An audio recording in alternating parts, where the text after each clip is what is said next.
आषाढ़ मास के शुक्ल पक्ष की एकादशी देवशयनी एकादशी कही जाती है। यह स्वर्ग तथा मोक्ष को देने वाली उत्तम एकादशी भगवान नारायण का एक स्वरूप आज के दिन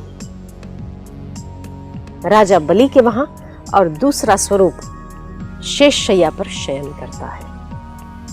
तब तक वो शयन करते हैं जब तक आगामी कार्तिक शुक्ल पक्ष की एकादशी नहीं आ जाती। इसीलिए हर मानव को आषाढ़ शुक्ल एकादशी से लेकर कार्तिक शुक्ल एकादशी तक धर्म का आचरण करना चाहिए। भोग और मोक्ष देने वाली इस एकादशी को जो व्रत करता है, चांडाल होने पर भी मुझे प्रिय है, ऐसा भगवान ने कहा है।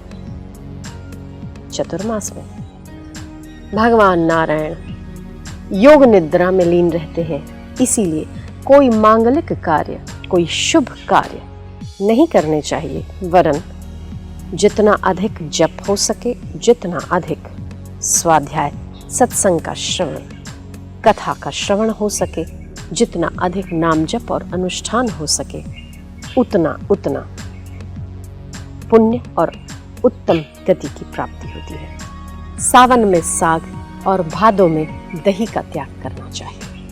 जो इस दिन रात्रि जागरण करके भगवान नारायण का कमल के पुष्पों से पूजन करता है, ब्रह्मा जी भी उसके पुण्यों की गणना करने में असमर्थ है। इसलिए भूलिएगा मत, भगवान नारायण की कमल के पुष्पों के साथ पूजा करनी चाहिए। चतुर्मास के दौरान दीपदान करना चाहिए और भगवान ने कहा कि जो पलाश के पत्तों पर भोजन करता है वो मुझे प्रिय है।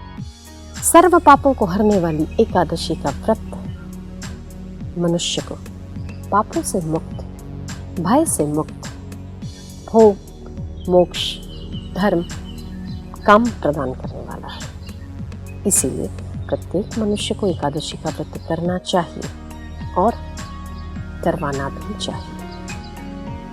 आप एकादशी का व्रत करते होंगे, बहुत अच्छी बात है। हम चाहते हैं कि आने वाली एकादशी तक आप किसी और एक व्यक्ति को भी एकादशी का व्रत करवाएं। ये आपकी सेवा, जैसे एक चेन बनती है ना, जैसे बिजनेस में एक चेन होती है।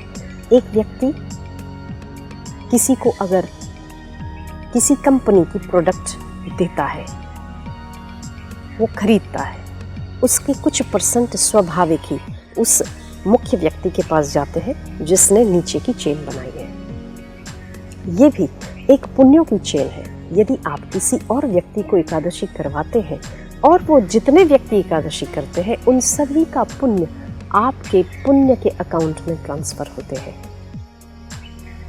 इसीलिए आप एकादशी करें और दूसरों से करवाएं। ये उत्तम सेवा आपको प्रसन्नता देगी, ऐश्वर्य, भोग, मोक्ष और परम पुण्य को देने वाली होगी। एकादशी व्रत उत्तम व्रत, एकादशी चेन पुण्य चेन।